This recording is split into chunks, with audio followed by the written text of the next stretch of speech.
Hello everyone, how are you doing? This is MD Tech here for another quick tutorial. In today's tutorial, I'm going to show you guys how to create and open workbooks in Microsoft Excel.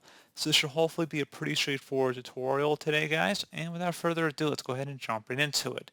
So assuming you've just opened up Excel, you can go and create a new workbook in many ways. You can just select the blank workbook option underneath new. Also, you can select new on the left panel here. So you just go ahead and select new and then blank workbook. And then that's one way you can do it. If you're already working within Excel, you could just select File and then go ahead and select the new option and select Blank Workbook. And that's pretty much it. So as always, thank you guys for watching this brief tutorial. I do hope I was able to help you out, and I do look forward to catching you all in the next tutorial. Goodbye.